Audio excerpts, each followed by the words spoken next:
Picture this. It's March 1943, and the air above occupied France is thin, cold, and cruel. Lieutenant James Howard leans over the glass nose of his B-17 Flying Fortress, eyes squinting against the glare of the sun bouncing off endless clouds. 23,000 feet below, the land is a patchwork of smoke and winter haze. Fields, rivers, and cities blurred by distance and by war. His crew has been in the air for 8 long hours, flying through sub-zero winds that froze the sweat inside their gloves, through waves of Luftwaffe fighters that came screaming out of the clouds like steel falcons.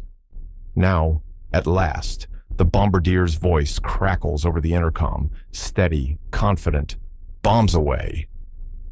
30 seconds later, Howard raises his binoculars, searching for the strike. He finds it easily enough. 12 500-pound bombs tumbling down in a long silver chain. Then the ground flares up in a pale orange blossom of dust and smoke. But his stomach sinks. The explosions bloom harmlessly across a wheat field half a mile from the target. The ball-bearing factory they were sent to destroy, so vital to the Wehrmacht's war machine, remains untouched. And Howard knows his crew isn't alone in their frustration. Of the 228 bombers that had set out in tight formation that morning, only 19 will drop anything even close to where they were meant to, an 8% success rate. And, depressingly, that was considered a good day. The truth of American strategic bombing in the early years of the war was not what the headlines promised. It was brutal, inefficient, and filled with quiet tragedy. Back in Washington, generals stood before Congress with confident charts and speeches about precision daylight bombing, the promise that mathematics, discipline, and courage could win the war from the sky. But over Europe, the crews themselves were learning a harder truth. When you're 4 miles up, moving at 180 miles per hour, with Luftwaffe fighters tearing through your formation and black flak bursts clawing at your wings, the word precision becomes almost meaningless. The Army Air Forces had calculated that to cripple Germany's industry, they needed at least half their bombs to fall within 1,000 feet of the aiming point. A circular error probable, as they called it. In plain language, if half your bombs landed within 3 football fields of the target, the mission was a success. On paper, it looked achievable. In the real skies of Europe, it was fantasy.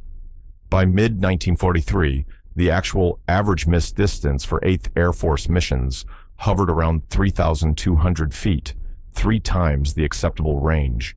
Some raids were far worse. Take the first Schweinfurt raid in August 1943, a massive effort aimed at the factories that produced nearly 40% of Germany's ball bearings. The bombers dropped 724 tons of explosives in broad daylight. Post-strike reconnaissance revealed that barely 200 tons had even landed inside the industrial sea complex. The rest had cratered farm fields, residential streets, and even a medieval church 3 miles away. 60 bombers were lost that day, more than 600 airmen killed or captured. And within 6 weeks, the factories were back to full production, as if nothing had happened. Crews started calling it the aluminum cloud approach. You flew in a tight box formation, trusted the lead bombardier to find his mark, and when he dropped, you dropped, no questions asked. The theory was that the sheer volume of explosives would somehow make up for the lack of accuracy. But German factories weren't sprawling cities. A synthetic oil plant might cover 40 acres, large enough on the ground, but from 20,000 feet up, it was a postage stamp. With a 3,000-foot error margin, you weren't conducting precision strikes. You were spreading chaos and praying for luck. And all of it came at a cost that words barely capture. Every mission meant 10 young men sealed inside a flying furnace of aluminum, fuel, and ammunition. Every second over the target zone meant more flak, the dreaded 88mm bursts that bloomed like ink in the sky. The sound was unmistakable. A deep, hollow thump that you felt through your ribs before your ears caught it. Fragments of steel would whistle through the fuselage, shredding control cables, punching holes the size of fists through the thin metal skin. By 1943, the survival statistics were chilling. A bomber crew had roughly a 1 in 4 chance of surviving their full 25-mission tour. 3/4 didn't make it home. And for what? To watch bombs vanish into clouds. Or worse, to see them fall, detonate, and realize you had just leveled a neighborhood instead of a factory. It broke something inside even the bravest men. Morale fell as fast as the wreckage. The Norden bomb site was supposed to change all that. If you've ever wondered why American bombers kept flying suicidal daylight missions, while the British switched to night bombing, the answer lies here, in a single piece of polished glass and brass called the Norden Mark 15 bomb site. To the Army Air Forces, it was nothing less than a miracle machine, a $8,000 analog computer that weighed 50 pounds and promised mathematical precision from the stratosphere. The U.S. government poured $1.5 billion into developing and producing it, second only to the Manhattan Project itself. Invented by Carl Norden, a Swiss-born engineer working in New York, the device was an astonishing piece of mechanical ingenuity. The bombardier, lying prone in the glass nose of the bomber, would peer through the eyepiece and track the target manually.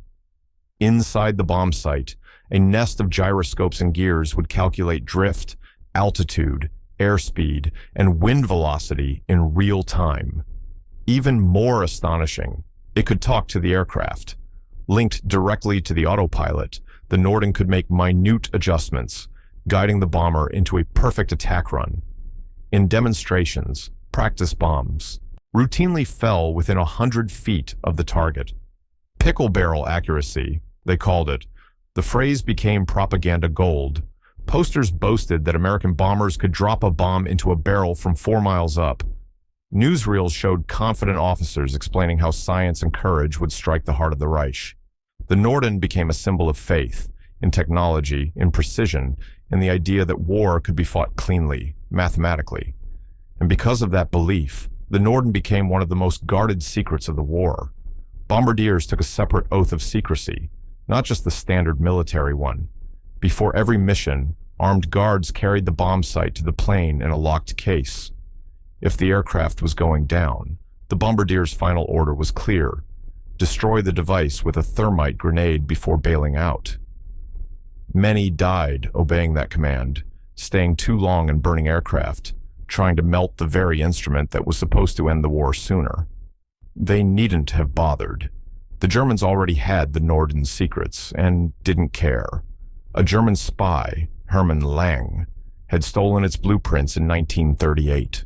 Luftwaffe engineers examined them, nodded politely, and went back to refining their own Lot-Phase 7 bomb site.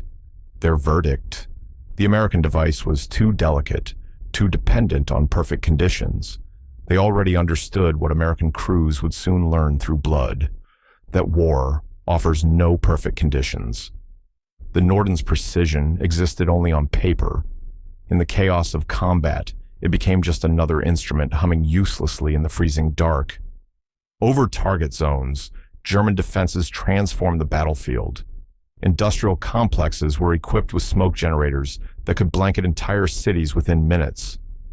By late 1943, Luftwaffe doctrine required every major site to maintain smoke cover capable of obscuring visibility for half an hour.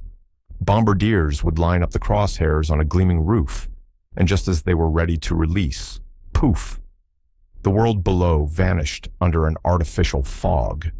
The Norden couldn't calculate through smoke. It needed sightlines, steady altitude, and calm skies. Instead, flak and fighters turned every mission into organized chaos.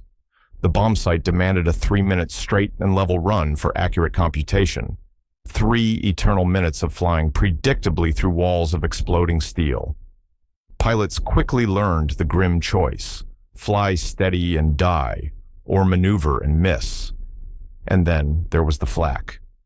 By 1943, Germany had built the most sophisticated anti-aircraft defense system in history.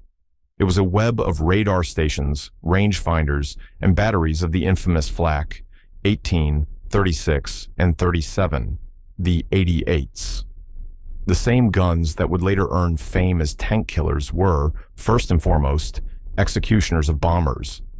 There were roughly 21,000 of them in service by that year, with about half guarding strategic targets across occupied Europe, ringing factories, refineries, and rail yards like the walls of a medieval fortress. Each gun could hurl a 20-pound shell up to 32,000 feet, bursting at preset altitudes determined by precise German range calculations. The sound of their firing, deep, rhythmic, almost mechanical, rolled through the clouds like thunder from the underworld. A skilled crew could fire 20 rounds a minute, creating a sky so dense with timed detonations that it seemed alive, flashes and shockwaves rippling through the bomber formations. Crews described it as flying through a field of black flowers, each one blooming death. But what they rarely said aloud was how hypnotic it could be, the rhythm of it, the terrible beauty.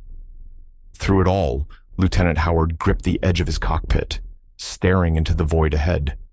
The engines droned, the altimeter trembled, and the air reeked faintly of oil and ozone. Below, the wheat fields burned where the bombs had fallen short. His bombardier's voice broke the silence again, quieter now. "Sir, we missed." Howard didn't answer. There was nothing to say. Somewhere, miles below, people were running, some terrified, some angry, some just staring at the sky. And above them, another formation of bombers thundered in, trusting a miracle machine to do what human eyes could not. That was the cruel paradox of those early years. America had placed its faith in precision, in gears and glass, in the belief that war could be solved by engineering. But in the cold light over France, faith was scattered like shrapnel, and for now, only the echo of engines remained. Understood. Below is page 2, rewritten in the requested style and scope, rich, cinematic, emotionally resonant, historically accurate, and expanded to roughly 120% of the original length, 2,000 words. It keeps the original facts, order, and tone, but deepens pacing, imagery, and reflection to sound like a veteran narrator retelling the truth of what it felt like to live inside those moments.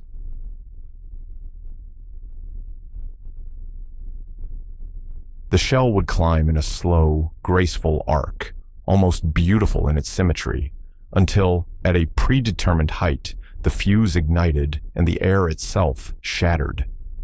Thousands of jagged steel fragments burst outward, each one spinning faster than the sound it made, carving invisible lines through the sky. A single piece, no larger than your thumb, could tear through aluminum skin, slice a control cable, rupture a fuel tank, or take the life of a man who'd been laughing a minute earlier. And the German gunners never fired one shell at a time. They fired in volleys, precise, overlapping waves of destruction, designed to fill entire sections of sky with lethal geometry. A typical industrial target in the Ruhr Valley, the beating heart of German production, might be ringed with 40 to 60 heavy flak batteries, each crew drilled to perfection. These were not random bursts of fire. They were mathematical traps. Radar operators at Würzburg stations could track bomber formations from 40 miles out, their antennas sweeping across the sky with the calm precision of a metronome. The data was fed into mechanical analog computers, early fire control calculators that took altitude, speed, and bearing, and converted them into firing solutions in real time. Before American bombers even glimpsed the target, those German gunners already knew where they'd be, when they'd be there, and how high they were flying. A mechanical hum, a click of gears, and the orders would go out. Feuer frei. Open fire. Hundreds of guns thundered at once, hurling steel into the heavens. To the men inside the bombers, it was as if the air itself had turned against them. They called it flak fields, not single explosions, but vast, living clouds of black bursts that swallowed entire formations. The math behind it was horrifyingly simple. At 18,000 feet, the altitude where American bombers had first been operating, those 88mm shells were at their most accurate. Crews would look out the windows and see a sky gone black with smoke, unable to distinguish horizon from hell. The sound was a metallic roar, constant, like being trapped inside a vast iron drum while unseen hands beat on every surface. The airframe quivered. You could hear fragments pinging against the fuselage, a rain of shrapnel drumming on aluminum. Navigator John Morris of the 301st Bomb Group once wrote in his diary after a raid on Bremen, "Counted 127 holes in our ship. Don't know how we made it. Jenkins bled out in the waist before we crossed the channel. He was 19. So, the planners back in England made what seemed at first a logical decision: climb higher. If the flak was most accurate below 20,000, then fly above it. By the middle of 1943, bomber formations were operating at altitudes between 25 and 27,000 feet, sometimes daring the edge of 30,000. Up there, the thin air blunted the German guns' accuracy, and Luftwaffe fighters struggled to perform at such extremes. But higher altitude brought new enemies: the cold, the thinness of the air, and the limits of both man and machine. At 25,000 feet, the temperature often dropped to 40 degrees below 0 Fahrenheit.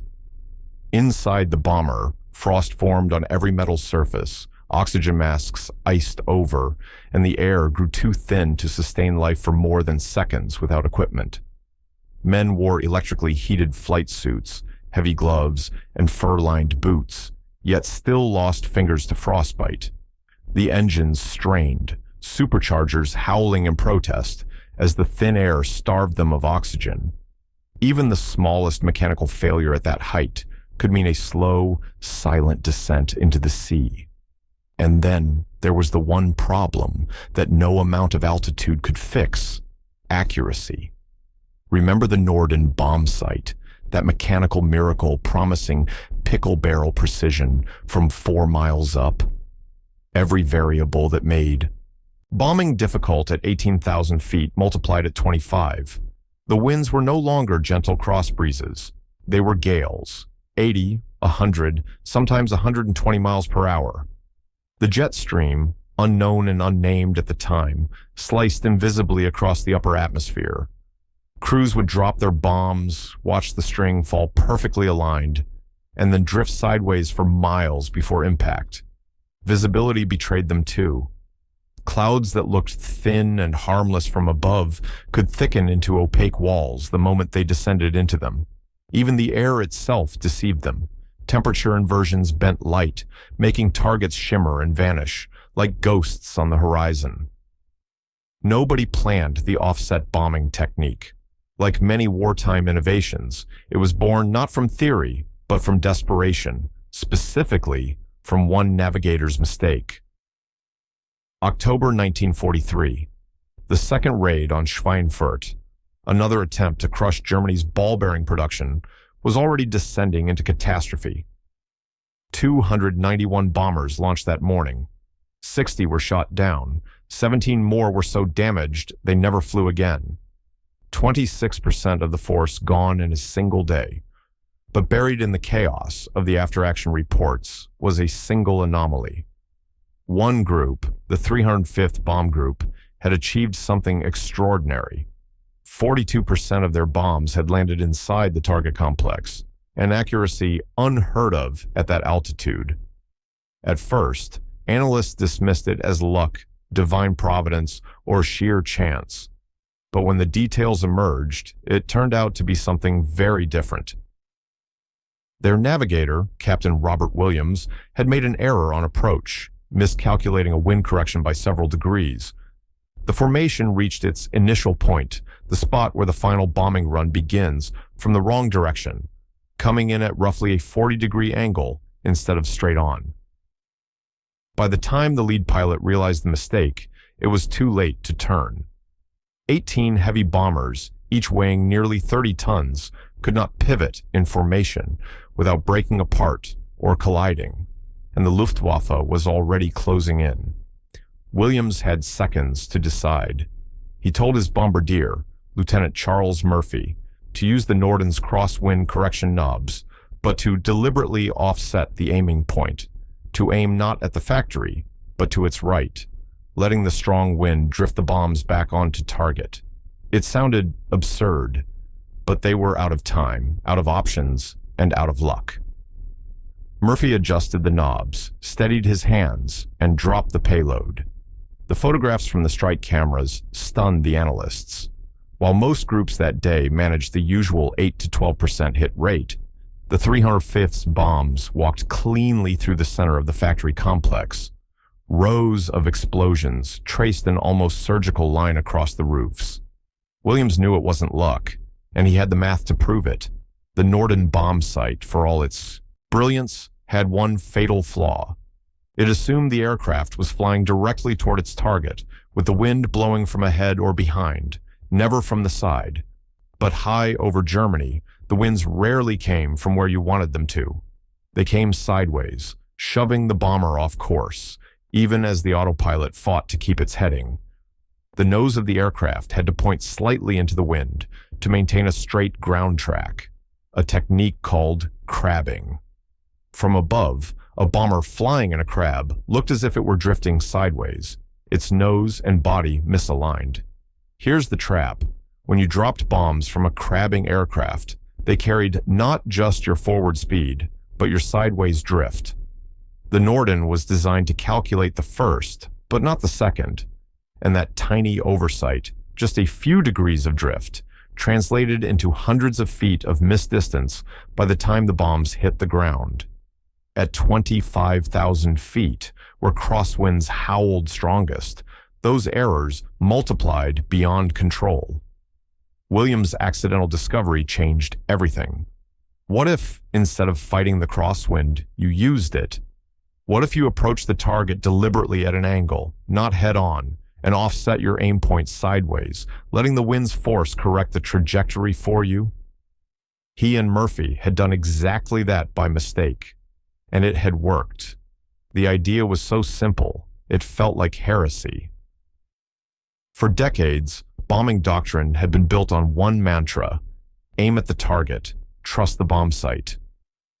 Williams' discovery flipped that logic on its head. Forget the target, it said. Think about the wind. It became known as offset bombing, and it required bombardiers to rethink everything they'd been taught. Instead of fixating on the factory or rail yard itself, they now looked for a crosswind reference point, a river bend, a distinctive hill, a church steeple, a road intersection, something exactly 90 degrees to the side of the target. That was where they aimed. The wind would handle the rest. The geometry was subtle but elegant. At a 40 or 50 degree offset, the wind acted like a sculptor, shaping the bomb pattern as it fell. Instead of scattering in a long, uncertain oval, the impacts tightened into a line that ran straight through the target zone. It was counterintuitive, almost disobedient. You were deliberately aiming away from what you wanted to hit, but the results were impossible to deny. Williams wrote in his post-mission notes that the bombs did not fall, they drifted, and in that drift lay accuracy. The genius wasn't in the math itself, but in how it reimagined the entire problem. The wind triangle, a diagram every navigator had studied in training and promptly forgotten, suddenly became sacred again. Those triangles, once doodled half-heartedly in notebooks, were now the difference between striking an enemy factory or destroying a school 3 streets over. Imagine the conditions. You're flying at 25,000 feet, ground speed 180 miles an hour, a crosswind from the west, blowing at 90. Your bombs will take roughly 60 seconds to fall 4 miles. In that minute, the wind will push them 1.5 miles sideways. Unless you account for that, your entire payload will miss the factory by 15 city blocks. But if you angle your approach, say 45 degrees, and offset your aim point the same distance upwind, those bombs will drift neatly into the heart of the target. The discovery spread quietly through the 8th Air Force.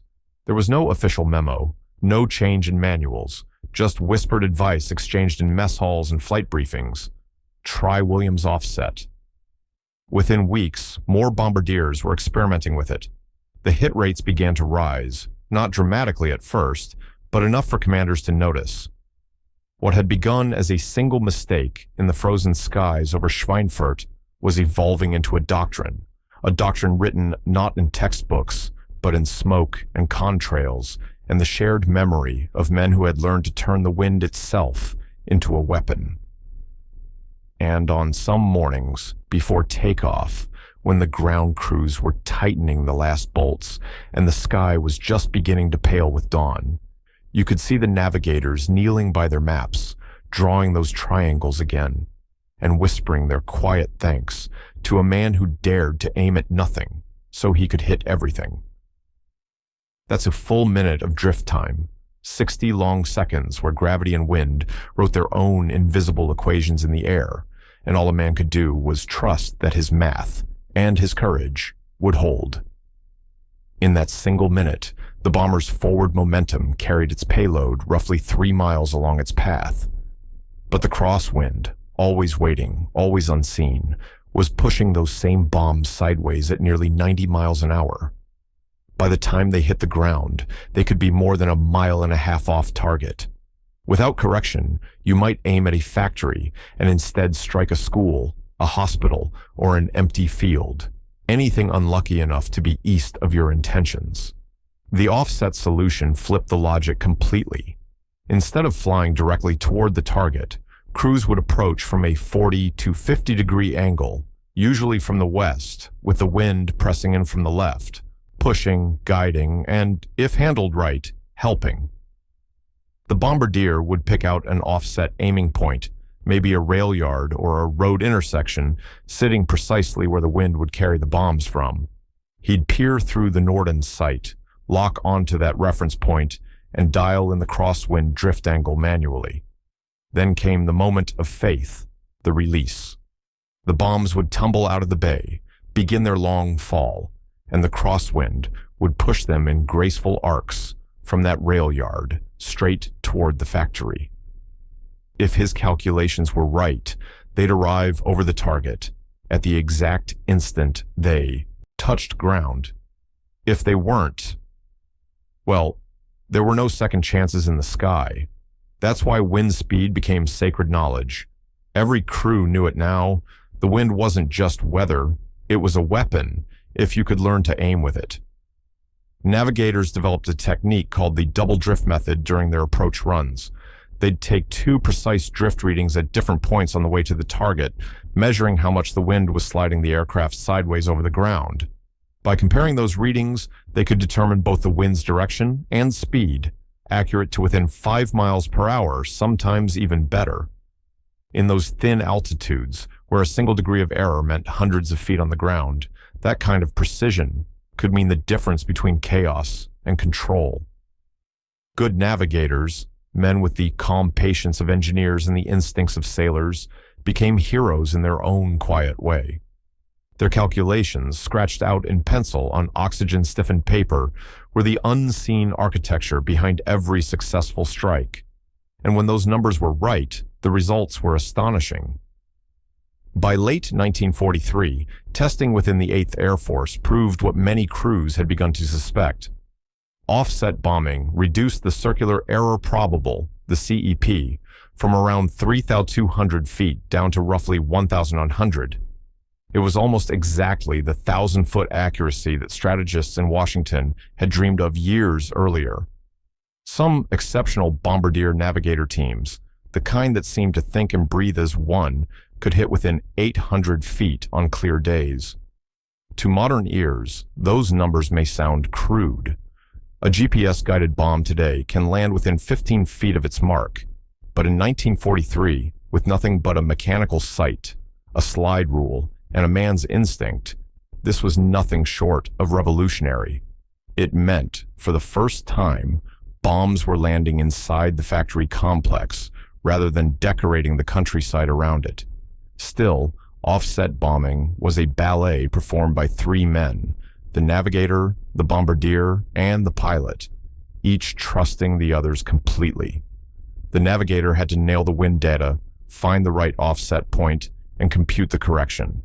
The bombardier had to surrender instinct, ignore the very thing he was trained to look at, and instead fix his eyes on empty space beside it. And the pilot, he had to hold course and altitude, steady as a rock, while the sky around him burst open with flak and fire. Every sense in his body screamed for evasive maneuvers, but he couldn't budge. One wrong motion, one deviation of just a few degrees, and the whole chain would unravel. It wasn't easy to teach either. Bombardiers who'd spent months mastering the art of aiming directly at a target now had to unlearn that reflex. It was like teaching a marksman to aim away from the bullseye or a baseball player to swing before the pitch crossed the plate. The mind resisted. The hands fought back. The Air Forces had to rewire human instinct itself.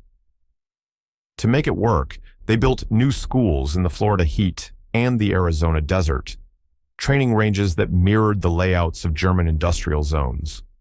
There, under the vast American sky, crews practiced offset runs over mock factories, flying the same pattern again and again until geometry replaced guesswork and the wind triangle became second nature.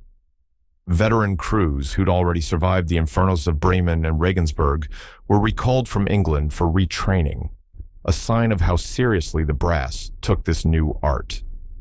By January 1944, the 8th Air Force faced a problem few commanders ever faced in war. They'd found something that actually worked. Now they had to teach it, fast. General James Doolittle, newly appointed commander, looked at the offset bombing data and made it his top priority. He gave Brigadier General Fred Anderson, his operations chief, just 6 weeks to retrain every navigator and bombardier in the entire European theater. Anderson's reaction, by all accounts, was unrepeatable, but he did it. Training began with the lead crews, the men who flew in the first aircraft of every formation, the ones whose bombs everyone else followed. If they mastered the offset, the rest would learn by example. At each bomber base, small schools sprang up, makeshift classrooms where slide rules and chalkboards became weapons as important as machine guns. The mornings were for theory, wind triangles, vector math, offset geometry. The afternoons were for flight. The weather was merciless. England in winter was a fog-choked labyrinth of clouds, wind, and rain. But in a strange way, it helped. If you could find and strike a target in that kind of weather, Germany would almost feel kind. Crews lifted off at dawn, engines coughing to life in the cold air, the sky tinted with a weak gray light. They flew to coastal ranges, sometimes over the North Sea, and practiced offset bombing on floating targets, old barges or derelict ships tethered to buoys. Each crew had to complete at least 3 successful practice runs before being cleared for combat. Some took 10. What made the training powerful wasn't the theory, it was who was teaching. These weren't instructors reading from manuals. They were combat veterans, men who'd been there, who'd watched the black clouds of flak swallow their friends. Lieutenant Murphy of the 305th, the man who'd first stumbled onto the offset technique over Schweinfurt, was there, standing in drafty Quonset huts, explaining the method he'd discovered by accident. Captain Robert Williams, his navigator, handled the math, showing younger crews how to read the wind like a language, how to see drift not as danger, but as design. When new bombardiers struggled to trust the strange logic of aiming away from their targets, instructors rolled out the proof. They projected strike camera footage from real missions on the briefing room wall, one reel showing traditional bombing, random craters scattered across fields, the next showing offset bombing, rows of explosions cutting neatly through a factory complex. 9%, they'd say, pointing to the first, 38% pointing to the second. The silence that followed spoke louder than any lecture. Doctrine changed alongside training. In February 1944, the 8th Air Force officially rewrote its tactical manuals. Field Order 259, dated February 20th, authorized offset bombing for all missions facing crosswinds greater than 40 miles per hour. Each group commander received detailed approach charts showing optimal entry angles for every major German target. Schweinfurt from the northeast, 45 degrees. The Ruhr Valley complexes, 50 degrees from the west. Somebody, somewhere in a drafty office at High Wycombe, had done the math for every inch of occupied Europe. Of course, not everyone welcomed the change. Many of the older pilots, men who'd survived the terrible year of 1943, had learned to trust only what had kept them alive. To them, offset bombing sounded like a gimmick dreamed up by theorists. There's a story, half legend, half truth, about a March 1944 mission to Brunswick. A veteran pilot from the 91st Bomb Group refused to use the offset approach. "We'll do it the way we've always done it," he said. His bombs missed the target by half a mile. He was quietly reassigned to non-combat duties a week later. Doolittle's message was clear: adapt or step aside. By April 1944, offset bombing was no longer an experiment. It was doctrine. Mission briefings now included dedicated wind sections, where meteorologists provided forecasts for every altitude. Navigators received pre-computed approach headings, ready to adjust on the fly if the weather turned. Charts, tables, and slide rules became as vital as ammunition. And then finally, the data began to speak. March 1944. Bombing accuracy jumped to an average CEP of 1,250 feet across all 8th Air Force missions, a 60% improvement over the previous December. The percentage of bombs landing within designated target areas rose from 11% to 27%. It still meant that 3/4 missed, but for those who had lived through the blind fumbling of 1943, it felt like a revolution. The war hadn't changed. The danger hadn't lessened. The flak still thundered, the cold still cut, and the sky was still as cruel as ever. But for the first time, the men in those bombers could feel, quietly, deeply, that their effort was beginning to matter. And sometimes, as they taxied out in the dim morning light, the engines rumbling and the frost glinting off the wings, the navigators would glance at their maps, at the neat lines and tiny triangles they'd drawn by hand, and smile. The wind, once their enemy, had become their ally. And above the gray North Sea, where so many missions began, the sky itself seemed to whisper, softly, almost kindly, that maybe, maybe they were finally learning how to aim true. Factories that once demanded 4 or 5 separate raids to bring to their knees could now be crippled in just 2. It was a quiet revolution, born not in laboratories, but in the frozen skies over Europe, and its ultimate test came on a morning that would decide the fate of the free world. D-Day, June 6, 1944.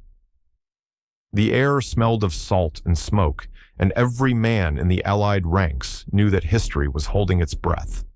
The invasion of Normandy was more than a military operation. It was a gamble with civilization itself.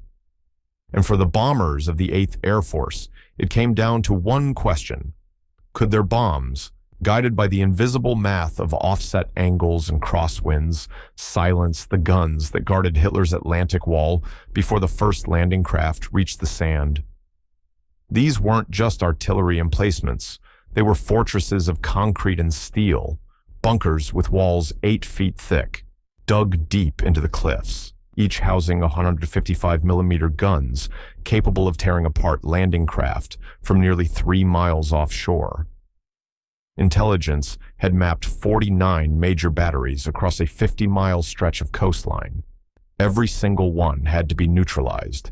If even a few survived, thousands of young men would die before their boots touched the sand. The 8th Air Force drew the mission for Utah and Omaha beaches. Between 5:50 and 6:30 a.m., they would drop nearly 3,000 tons of explosives across an area no larger than 2 square miles, 40 minutes. That was all the time they had to reshape the battlefield. The weather forecast was grim, low cloud cover between 3,000 and 6,000 feet, dawn light barely strong enough to outline the sea.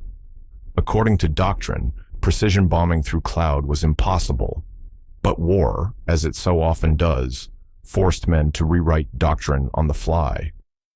Offset bombing and radar navigation, the two great children of necessity, would be combined for the first time in combat.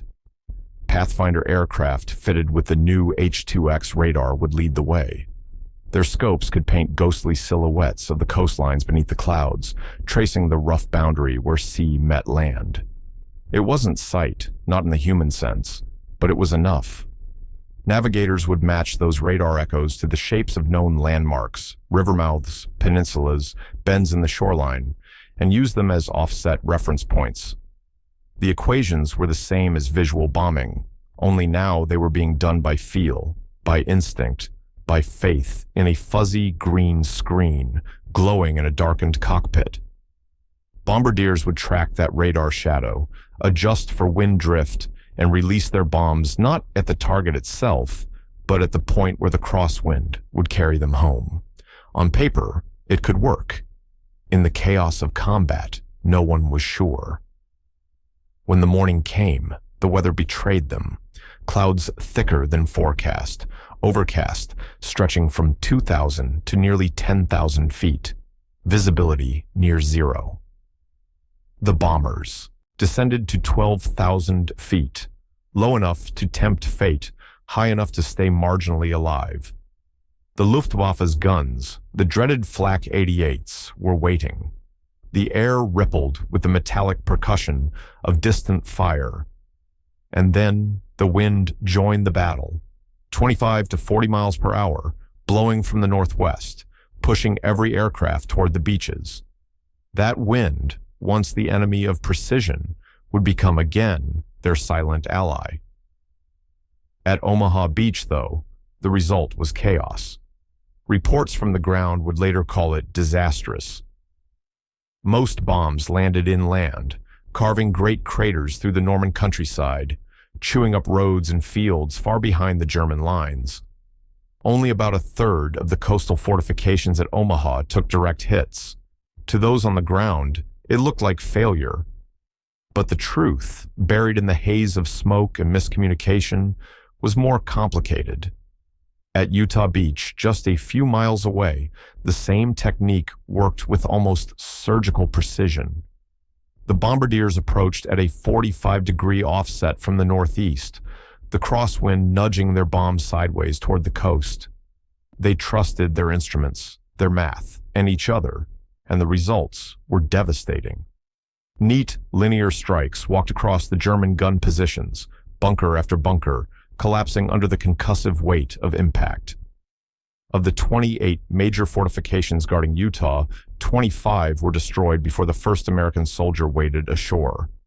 The difference between Omaha and Utah wasn't luck, it was execution. At Omaha, crews hesitated.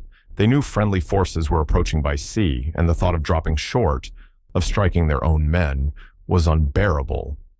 So, as they neared their release points, many bombardiers held for just a second or two longer than planned. 2 seconds, a heartbeat in the cockpit. But those 2 seconds meant their bombs traveled hundreds of yards farther inland. Noble hesitation, catastrophic consequence. At Utah, they did the opposite. They followed the math. No hesitation, no second guessing. They released exactly as calculated, trusting that the wind would carry their payloads safely to target. And it did. When the 4th Infantry Division came ashore at 6:30 a.m., the beaches were eerily quiet. German positions were shattered. Resistance was light, casualties minimal. In war, trust in your tools and in your training can be the narrow bridge between tragedy and victory. A classified report issued in July 1944 confirmed what every pilot and bombardier in the 8th Air Force already knew in their bones. At Omaha, traditional straight-in approaches, even adjusted for safety, achieved only 31% effectiveness. At Utah, offset approaches achieved 89%.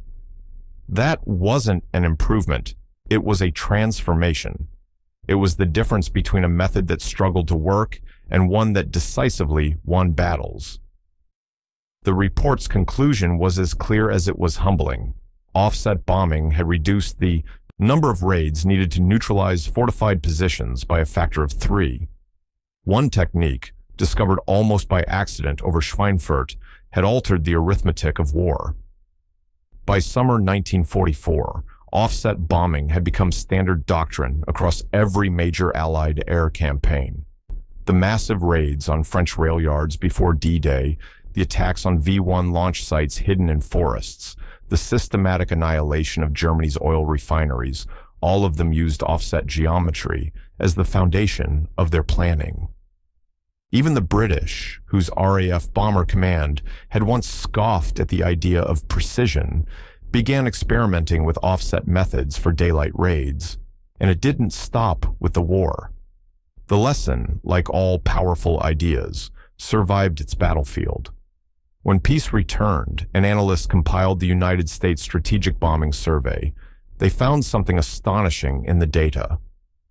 Between January and December 1944, as offset techniques spread across the 8th Air Force, the tonnage of bombs dropped on Germany increased by 340%, and accuracy improved by 190%.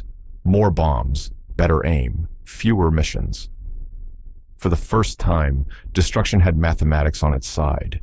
That combination, volume and precision, broke the back of German industry in a way that the random pounding of 1943 never could. The factories that fueled the Wehrmacht simply couldn't keep pace. By the time the last bombs fell on the Ruhr, the machine that had once powered Blitzkrieg was sputtering to a halt. But offset bombing's legacy didn't end with the war's victory parades.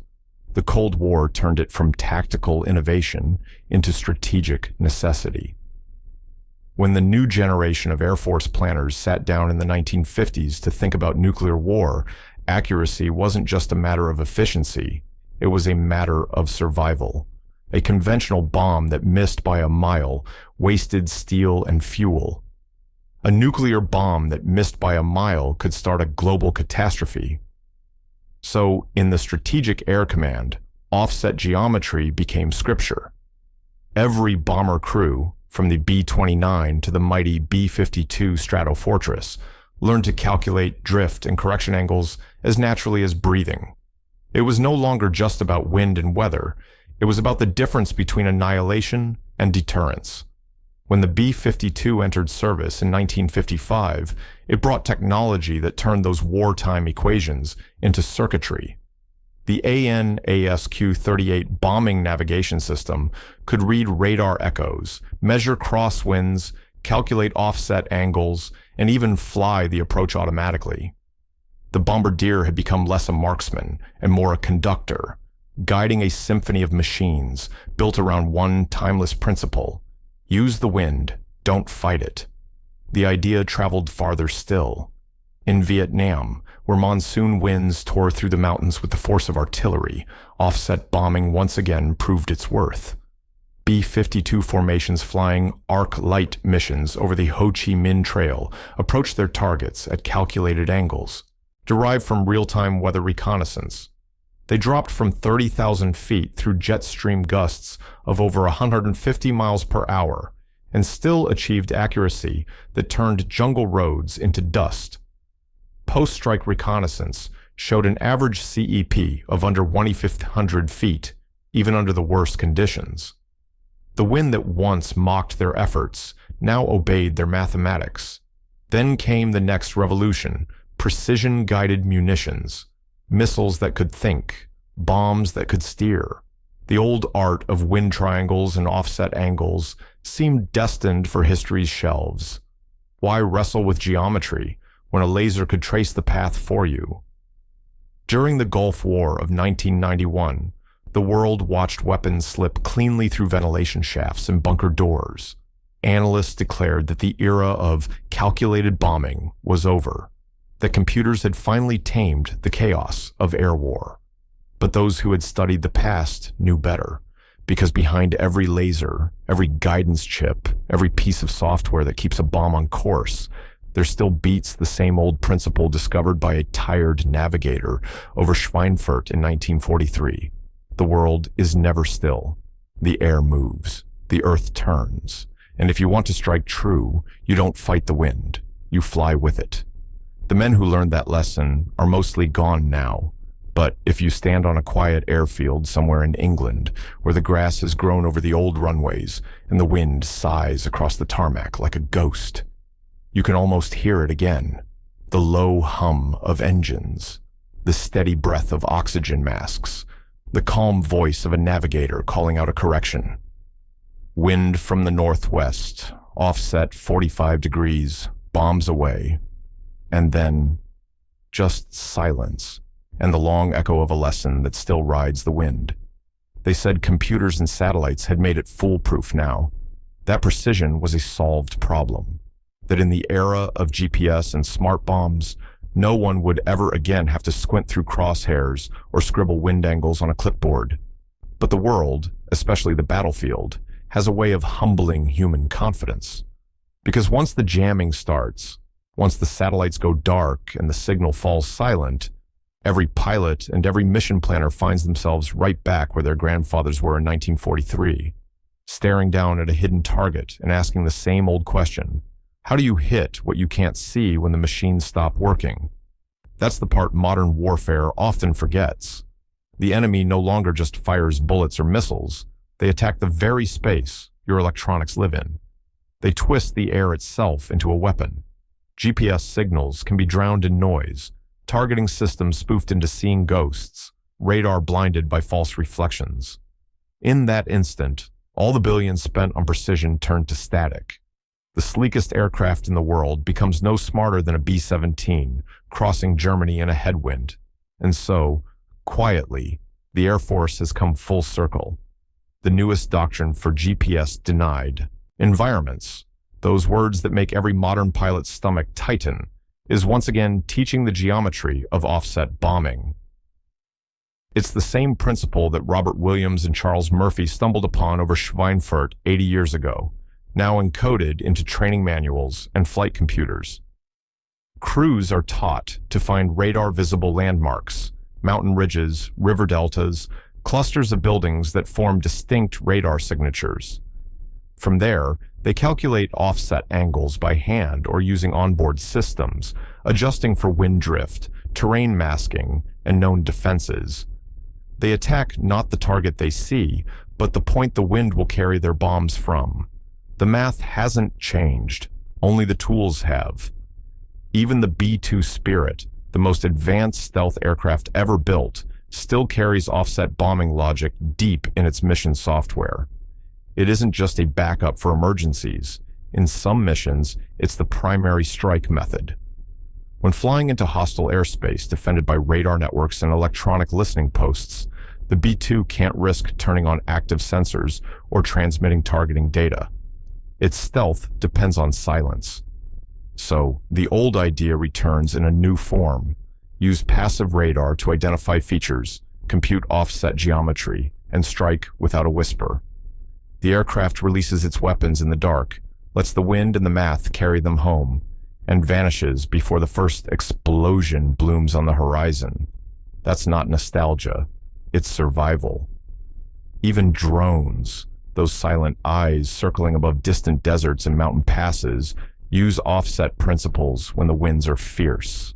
Operators controlling MQ-9 Reapers or Predators from thousands of miles away know that at high altitude, air currents can throw off missile trajectories by hundreds of meters. So before launching a Hellfire missile, they often aim at an offset point, letting the wind carry the weapon across the final stretch. The missile's computer guides it the rest of the way, but the geometry ensures it starts the journey in the right direction. A digital echo of a human instinct, first learned in blood and smoke. The cycle is complete: desperation, innovation, obsolescence, and rediscovery. Every generation of engineers believes they've solved war's uncertainties once and for all, until the next one rediscovers that the air, the earth, and the mind remain stubbornly analog. That's why, in quiet corners of the Air Force's flight academies, the old lessons are coming back. On chalkboards once filled with algorithmic formulas, instructors are drawing wind triangles again. Young navigators, born into the world of touch-screen cockpits, now learn to calculate by hand. They practice over bombing ranges marked with offset reference points, old-school targets that demand thought, not automation. And in briefing rooms lined with screens, instructors still speak of Schweinfurt, of Doolittle, of how offset wasn't just math, it was mindset. It's not just nostalgia for the past. It's an acknowledgement of something deeper, something enduring. When technology fails, and it always does eventually, what saves you is understanding. The geometry doesn't crash, jam, or overheat. The wind still blows, the earth still curves, and the mind that knows how to use them will always have a weapon. In the Pentagon, buried somewhere among the countless strategy binders and digital simulations, there's a section now dedicated to manual precision delivery in GPS-denied environments. The very phrase sounds paradoxical, manual precision, but it's the purest truth of warfare. It's what the veterans of 1944 already knew, that the most reliable instrument in the cockpit isn't built of circuits or glass. It's built of flesh and thought. Robert Williams and Charles Murphy, two men who once thought they were correcting a mistake, could never have imagined that their navigational miscalculation would ripple forward through 8 decades of military evolution. Yet that's how real innovation works. It begins as a question, or sometimes an accident, that solves a problem so cleanly it transcends its moment. Dropping bombs sideways, letting the wind shoulder the burden. That wasn't just a clever workaround. It was an understanding of physics, of trust, of humility before nature's forces. Because war, for all its machinery, is still bound by the same laws that govern flight, lift and drag, momentum and resistance. You can fight the wind, or you can learn to fly with it.